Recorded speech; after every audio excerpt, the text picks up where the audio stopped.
자, 안녕하세요. 예. 예. 자, 176강. 오늘은 이제 언덕이에요. 언덕구, 언덕부예요. 예, 보통은 이렇게 쓰죠. 이거를 이제 두 개가 있는데 참 재미있는 단어입니다. 자, 언덕구, 언덕부는 이렇게 씁니다. 완전히 다르죠? 완전히 다르고, 이거는, 완전히 이제 다른 거예요. 근데 재밌는 거는 이쪽에 있는 언덕구가 이렇게 하는 거예요. 우리가 다 배웠지만 한번 다시 리바이벌을 해드릴게요. 이거는 사람인이라고 그랬죠. 분명히. 그러면은 이렇게 하면은 뭐라고 된다고 그랬습니까? 따를 종이라고 그랬죠. 사람인이 두 개니까. 그러면은 사람이 이쪽으로 두 개면은 비교하다. 예? 비교하다 할 때 두 개잖아요. 그러면 사람이 요쪽이 하나 있고 요쪽이 하나 있는 거예요. 이거는 화자고요. 사람 인자로 바뀌는 거 이건 화자고요. 그 다음에 요거 좀 지우고요. 사람이 이거가 하나 있고 요렇게 하나 있는 거. 이거 전부 다 사람과 관련된 거예요. 그리고 이거는 북자입니다. 북자. 네, 북자. 그러니까 다 사람과 관련된 거예요. 이제 여러 번 반복 말씀드렸지만 사람은 원래 큰 대자였는데 이거는 사람이었는데 이거를 큰 데로 크다라는 걸로 어휘를 넘겨주고 사람이는 팔과 다리의 형상이다. 그러니까 요게 팔이잖아요. 사람은 손을 쓰잖아요. 그래서 바뀌었다. 그래서 이렇게 사람인이 됐다. 그래서 사람인에서 사람이 사람을 따르는 거는 따를 종. 뒤집어 놓으면은 뭐예요? 이렇게 비자가 되는 거죠. 비교하다 할 때. 그 다음에 사람이 양쪽에 등지고 있으면은 북이다. 그거에 밑에가 있으면 뭐예요? 이게 언덕구라고요. 쓰는 거는 이렇게 쓴다라는 거죠. 그러니까 언덕구는 사람들이 뭐예요? 등대고 있는 어떤 그런 공간이라는 뜻을 담고 있다라는 걸 말씀드리는 거예요. 자, 그 다음에 이제 오른쪽에 있는 언덕구는 좀 다르죠. 예? 이거에 대한 해석은 너무 많아요. 그래서 언덕구를 쓸 때는 이렇게 두 개를 쓰기도 해요. 재밌는 거는 이거의 확장자가 더 재밌는 거예요. 예, 여기서는 다 말씀을 드릴 수 없으니까 제가 이제 설명을 하면서 말씀드리겠습니다. 요거예요. 언덕구는 부스는 한일로, 요거를 한일로 한 거죠. 예, 한일로 사방이 높고 가운데가 낮은 지형이다. 그러면은 자, 상상을 하시면 됩니다. 제가 이제 처음에는 그 말을 많이 했어요. 소전체가 배우거나 이럴 때 상상을 하는 능력을 키워야 된다. 그러다가 이제 진행되면서 하는데 이 글자 모양을 보고 상상을 해야 돼요. 그러면은 사방이 높고 가운데가 낮은 지형에 우리가 분지라고 그러죠. 대부분 그 분지 안에 물이 흐르는 곳에 자리를 잡아요. 네. 그러니까 우리가 구자를 쓰고 있는 지역 중에 대표적인 데가 대구죠. 대구가 분지죠. 그 안에 강이 흐르죠. 네. 실제로는 우리가 있는 제가 지금 여기서 촬영하는 서울도 사실은 분지죠. 예. 근데 높은 곳은 아니지만 둘러싸여 있죠. 우리나라의 이제 지형 대부분이 그러니까 그 안에 물이 흐르죠. 그러니까 언덕구라는 말은 그냥 우리가 평상에 언덕구라고 생각한 게 아니라 옛날 분들은 뭐냐면은 높고 가운데가 낮은 지형이니까 거기서 주거하는 공간이다 이거죠. 예. 그러니까 언덕이라는 말은 그러니까 약간 뭐라 그럴까요? 약간 보호의 의미도 있으니까 조금 약간 높은 곳에 평지가 있는 곳에 취락을 하는 거겠죠. 결국은 여러 가지 보호 이런 개념을 이해하시라는 거죠. 예, 한자에 그래야만 어떤 문자가 써 있을 때 그걸 이해하기가 쉽습니다. 자, 그래서 구릉 또는 사구 이런 거죠. 모래 언덕. 그러니까 보통은 구릉에 산다고 그러잖아요. 그러면은 거기에 구릉이 있다라는 거는 뭐냐면은 뭐예요? 사는 곳에 공간의 개념을 갖고 있다라고 보면 되는 거죠. 그러니까 언덕에 올라 뭐 이런 거는 어떤 그런 공간의 의미를 갖고 있다라는 거를 좀 머릿속에 이해하시면 될 것 같아요. 이게 언덕구예요. 자, 언덕구에는 이렇게 돼요. 언덕에서 산 위의 언덕은 큰 산 악이에요. 예. 그러니까 산 위에 언덕이 있잖아요. 그럼 밑에다가 산을 더합니다. 산 위에 산이 있는 것이다. 산 위에 산이 있는 것인데 우리도 산 위에 산이 있는 곳이 있죠. 어디 가냐면 전주에 가면은 있습니다. 산 위에 산. 거기가 뭐죠? 위봉산인가? 제가 이름이 산 위에 한참 올라가면 언덕이 있어요. 그리고 중국에는 제가 많이는 안 다녀보고 아직은 안 가봤지만 사천성이 아마 산 위에 산이 있을 거예요. 그래서 계속 올라가면은 고지대에 평지가 있는 거죠. 그러니까 거기에 산 위에 산이 있는 거라고 제가 얘기는 했지만 큰 산 악이니까 산 위에 있는 언덕에서 생활하는 집단이라는 뜻으로 이해할 수가 있죠. 그냥 산이다 이렇게 하는 게 아니죠. 보통은 이 언덕이에요. 산이다 그러면 산 봉우리 위에서 사는 사람은 거의 없죠. 취락을 하는 경우는. 그 위에 뭔가 평지가 있어야 돼요. 예. 자, 그런 의미에서 이런 거를 이해하시면 됩니다. 그래서 산악하는 이런 단어를 사용하실 수가 있어요. 자, 이게 큰 산 악이에요. 큰 산 악. 악자가 그러니까 산이다라고만 이해하시면 안 되고 그 산 위에 말하자면은 뭐가 주거 공간이 있거나 살 수 있는 어떤 공간이 있다 이렇게 이해를 하시면 됩니다. 그 다음에 이거예요.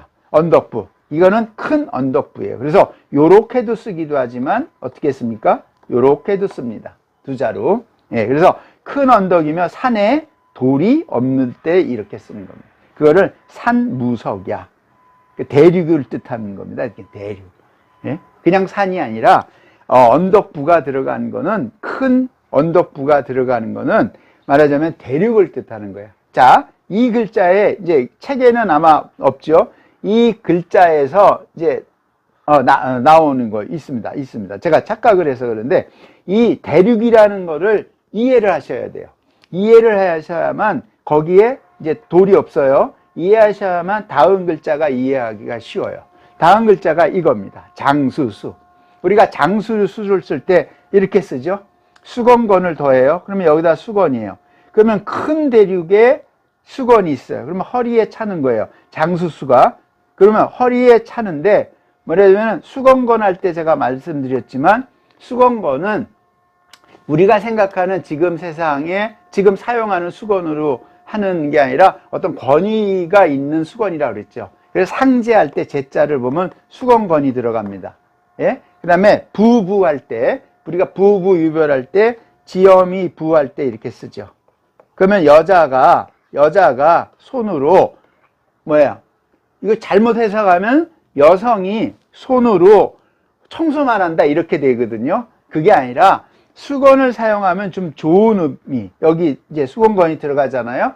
어떤 권위를 나타내는 거니까 부부할 때 이 부자는 제 해석입니다. 이거는 제가 오류가 이거는 재단을 청소하는 여자의 권위가 있다라는 걸 상징하는 거예요.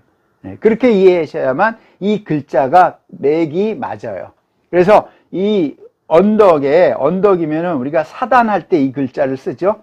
예? 사단할 때 이렇게 쓰잖아요. 사단, 집단, 그죠? 사단이면은 인원은 잘 모르겠어요. 제가 잊어버려서 2,000명인가 그러는데 2,000명이 주둔하려면은 먹고 마시고 빨래하고 장비 두르려면 상당히 큰 공간이죠. 그러니까 앞으로 가서 대륙이라는 말이 이해가 되시죠, 현재?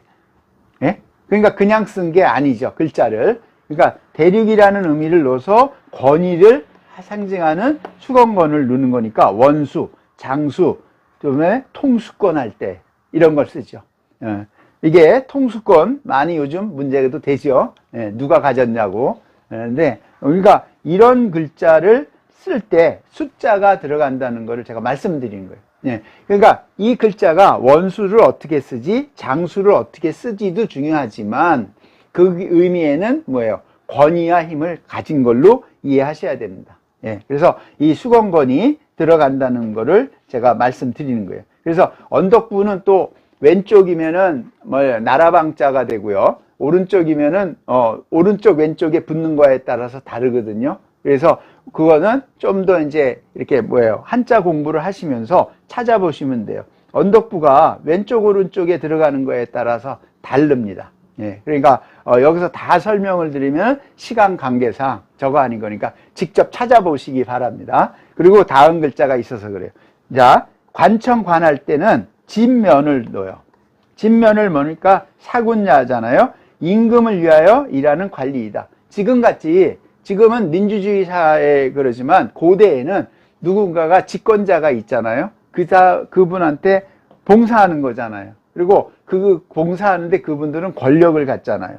그래서 사군야가 되는 겁니다. 그래서 관건할 때 이걸 되죠. 그러니까 진면이에요. 이제 평지로 내려왔어요. 진면이 나왔으니까 제가 이제 설명드릴게요. 이게 언덕이라고 그랬죠. 예? 언덕인데 여기다가 굴뚝이 있다고 그랬어요. 그죠? 그러면 집언자가 됐죠. 이거는 굴엄. 밑에는 집엄. 예, 집이 되려면은 그러면 신석기라는 거죠. 결국 불을 발명할. 이렇게 유추해 볼 수 있다는 거예요. 그 다음에 평지로 내려와요. 그러면은 이렇게 되는 거죠. 이게 덮을벽에 굴뚝이 있으니까 집에 살려면은 집에 뚜껑을 덮어야 되잖아요. 굴뚝이, 그러니까 집면. 그래서 집가를 쓸 때는 여기 돼지시를 해서 이거 할 때 제가 설명드린 게 돼지를 넣은 거는 말하자면은 돼지를 키우면서 보호의 기능도 있고 어떤 말하자면은 생존의 기능도 있다라는 거죠. 그러면서 제가 제주도 얘기를 한 것 같아요. 예? 왜냐하면 그게 남아있는 문화가 유일하게 우리나라에서는 제주도가 있어서 제가 똥돼지 얘기를 드린 것 같아요. 그래서 실제로 제가 이제 학교 다닐 때 제주에 갔을 때는 정말 화장실 가기가 못 모르고 갔다가 아주 큰일 날 뻔했어요. 네. 그러니까 앞에만 가려져 있고 옆에는 터져 있었어요. 그게 볼일 보는 순간 돼지가 오는데 정말 이게 왜? 네. 그리고 이제 돼지를 키우는데 제주도에 갔을 때 특이한 거는 지금은 그렇지 않지만 예전에는 하수구가 없었어요. 수로는 있어도. 예. 그러면은 응아 볼일 보는 건 다 돼지가 먹고 음식물을 하면은 다 닦아갖고 이 돌 위에다가 이렇게 넣어요. 그러면 그것도 돼지가 다 먹어요. 그러니까 버릴 게 없죠. 인간한테서 나오는 거하고 자연적으로 우리가 먹다가 버리는 거하고 다 자연으로 돌아가는 거죠. 그러니까 그런 개념을 잘 우리가 받아들여면은 뭔가를 할 때 뭔가를 만들 때 좀 도움이 되지 않을까. 근데 우리의 그런 이제 그러잖아요. 맨날 기후위기, 환경위기, 쓰레기 문제 이런 거 할 때 그러한 개념이나 이런 걸 받아들이면 좀 좋은 정책이 나오지 않을까. 예? 그러면서 이제 집이 나와서 간청관이 나와서 이제 부연해서 계속 이제 설명을 드리는 겁니다. 자, 여기까지 해서 오늘 동몽, 오늘도 하나 배워서 경몽 여기서 마치도록 하겠습니다. 감사합니다.